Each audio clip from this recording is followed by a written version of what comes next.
तुम्ही पाहत आहात MCN न्यूज मराठी। खामगाव शहरात कुणबी समाज उपवर युवक युवती परिचय मेळाव्याचे आयोजन 7 डिसेंबर रोजी करण्यात आले होते। यामध्ये समाजातील उपवर युवक युवती परिचय मेळावा व सोयरीक पुस्तिकेचे प्रकाशन उपस्थित मान्यवरांच्या हस्ते करण्यात आले। या कार्यक्रमाचे अध्यक्ष स्वामी राम भारती महाराज हे होते, तर महाराष्ट्र राज्याचे कामगार मंत्री ॲडव्होकेट आकाश फुंडकर आणि माजी मंत्री आमदार संजय कुटे यांची प्रामुख्याने उपस्थिती होती। कार्यक्रमाची सुरुवात संत तुकाराम महाराज यांच्या प्रतिमेचे पूजन व आरतीने झाली। यानंतर युवक युवती यांनी आपला परिचय दिला। या प्रसंगी आमदार डॉक्टर संजय कुटे यांनी उपवर युवक युवतींना मोलाचे मार्गदर्शन करून युवकांना स्वयंरोजगाराकडे वळण्याचा महत्त्वपूर्ण सल्ला दिला। तर कामगार मंत्री ॲडव्होकेट आकाश फुंडकर यांनी कार्यक्रमासाठी उपस्थित युवक युवतींच्या पालकांशी संवाद साधून युवक युवती परिचय मेळावे ही काळाची गरज असल्याचे प्रतिपादन केले। या मेळाव्यासाठी जिल्हाभरातील समाज बांधव मोठ्या संख्येने उपस्थित होते।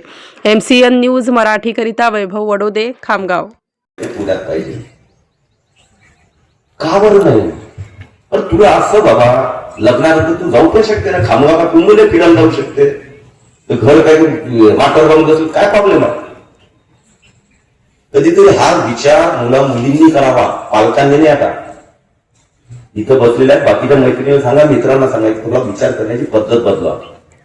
आणि मागचे मी बहुत काही वेळेस बोललो होतो की अपेक्षा कमी ठेवा तरच तुमचं आयुष्य सुखद जाईल। जेवढ्या मुलं मुली आणि त्यांचे पालक त्याच्यापेक्षा जास्त अपेक्षा करतात। माझी मुलगी तर चांगली तिला हा असंच पाहिजे, नाही तर मग काय फायदा? तू नोकरी आपण त्याला शेती 2 एकर आहे म्हणते, मग काय देईल फायदा? मग नोकरीवाला कशाला पाहता बाबा? तुम्ही 50 एकर शेतीवाला पाहा, मग 50 एकर शेती आहे तर ते नाही, शेतीवाला नाही द्यायचं, आपल्या नोकरीवाला द्यायचं। कुठं विचार करतोय आपण? आणि आज एक बघा की मुलगा मुलगी जर समजदार आहे, दोघांनी ठरवलं ना, एकत्रितपणे पुढे गेले तर कोणाचीच ताकद नाही त्याला कुटुंबाला थांबवायची। दोघांनी एकत्रितपणे पुढे गेलं पाहिजे, एक दुसऱ्याला साथ दिली पाहिजे, प्रत्येकाकडून आपल्याला रस्ता काढायचा। पण ही इच्छा, ही महत्वाकांक्षा, या पद्धतीचं विजन, या पद्धतीची हे नाहीच।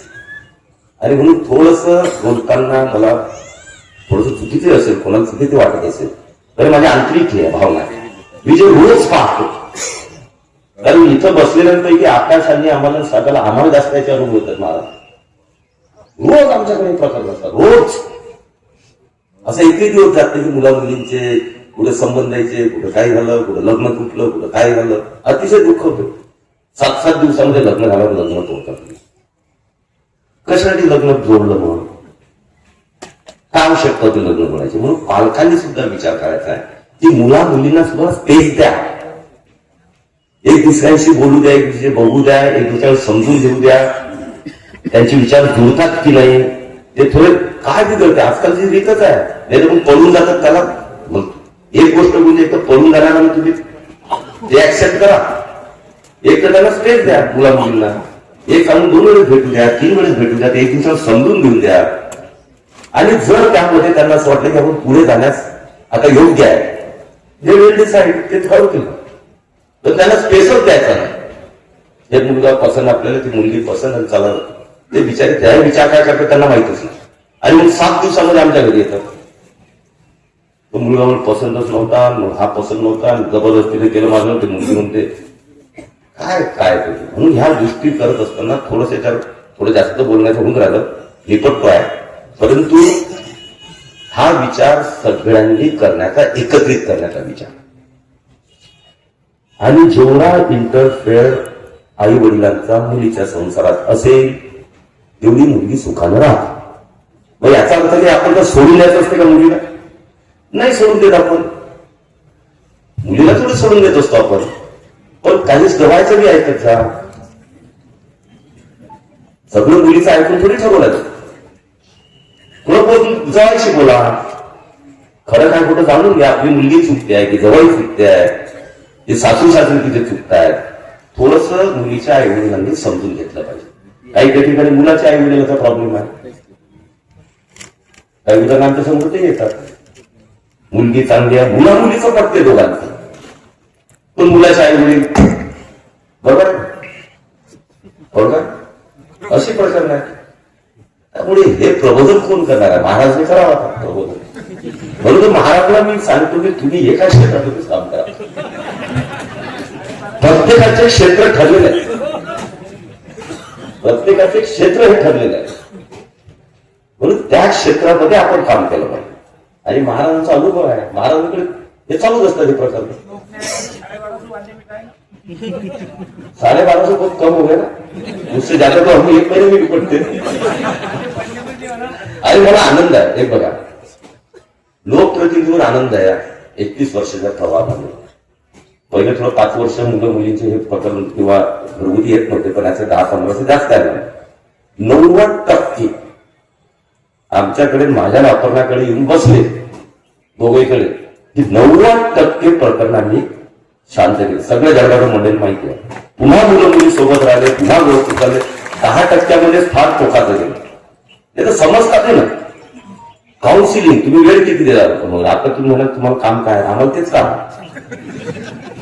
लोकप्रतिनिधी हे मोठं काम आहे, तुम्हाला काउन्सिलिंग करावंच लागणार. आणि काय असतं की लोकप्रतिनिधीच्या शब्दाला थोडं मुलं मुली आणि आम्ही थोडं जास्त वयाची बी नाही, त्यामुळे समजदारी घेतात. त्यांच्या भावना आम्ही समजतो, आमच्या भावना त्या समजतात आणि पुढे जातात. बरेचशा अशा प्रकारे 90% मुलं मुली सेटून पुढे गेल्या. आणि म्हणून एक चांगल्या प्रकारचं वातावरण समाजात असावं. मुला मुलींना आपण मित्रमैत्रिणीप्रमाणे त्यांच्याशी हितगुज करावं. मी मागच्या याच्यात सांगितलं होतं शैबाला की तुम्ही मुला मुलींना जोपर्यंत मित्रासारखं मैत्रिणीसारखं वागवणार नाही, तुमच्या हाताच्या बाहेर ते जाणार. त्यांचे ऐकणार कोण आहे? मग ते सांगतील कोणाला? तिच्या मैत्रिणीला सांगतील, मित्राला सांगतील. मग ते कोणत्या पद्धतीने तुम्हाला कुठेच माहिती आहे. त्यामुळे प्रवास विरुद्ध प्रवास, वेगळा प्रवास चालले जातात. आपण असला मुलीला घेऊन बसलं पाहिजे, आईनं काय चालू बेटा काय नाही, मुलांबद्दल विचार पाहिजे. एखादा मुलगा आवडलाही समजा तर तिची इच्छा झाली पाहिजे, तिच्या आईला सांगू शकते. तिला माहित आहे की आई बाबाला सांगितलं आपण मानणार तर ती लपून पडून जाणार. समजून घ्या. जर आवडला असेल, एखाद्या मुलाला मुलगी आवडली असेल, समजून घ्या, व्यवस्थित त्याचं हे करा. तिच्याशी समजूतदारी बसा, त्याच्यासोबत बसा.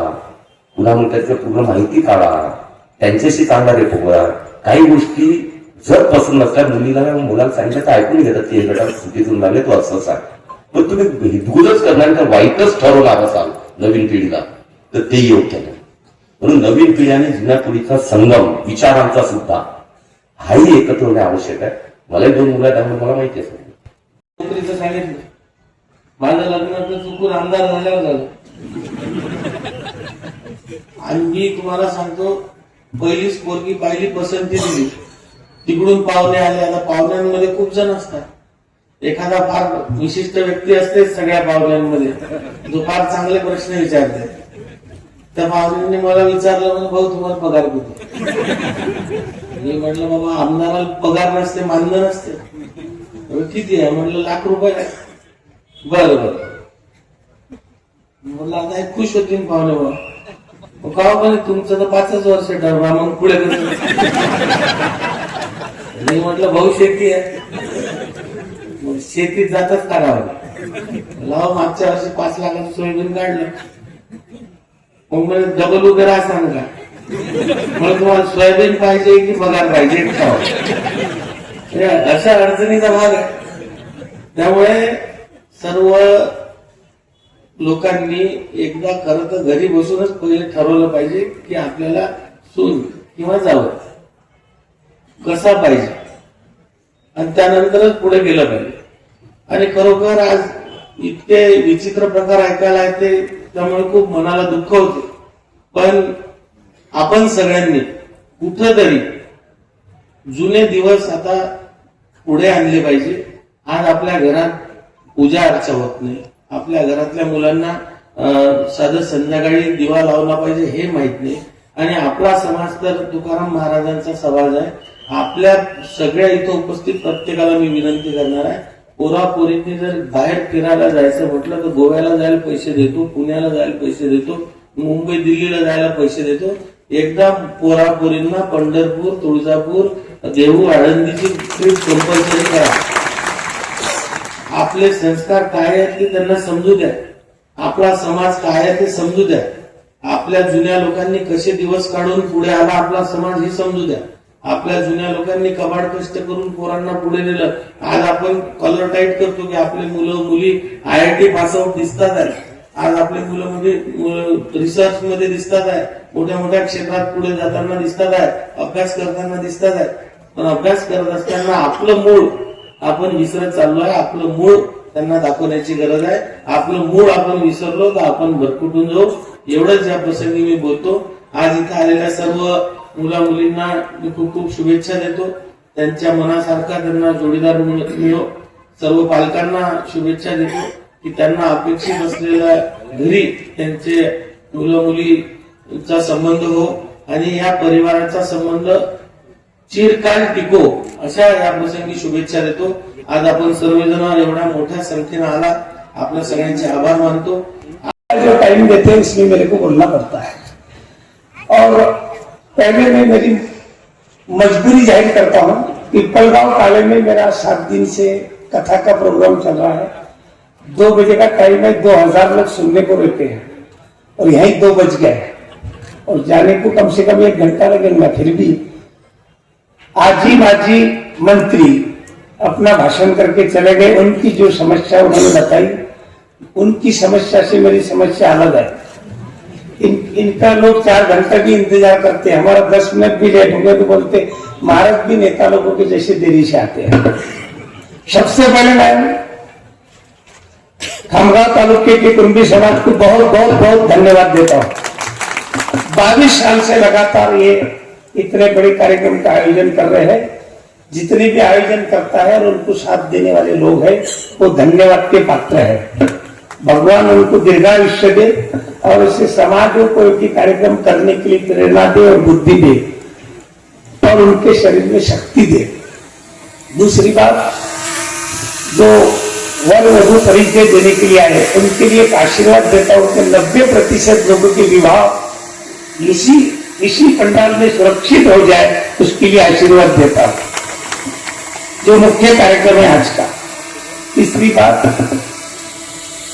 यहाँ के जो मंत्री महोदय है आकाश जी फुलकर, अपनी कम आयु में संपूर्ण महाराष्ट्र में नाम हो गया। इतनी कम उम्र में कैबिनेट मंत्री का पद मिल गया, समाज के लिए एक अभिमानास्पद बात है। दूसरी बात, बहुत बड़ी क्रांति करके कृषि उत्पन्न बाजार समिति के सभापति बने हुए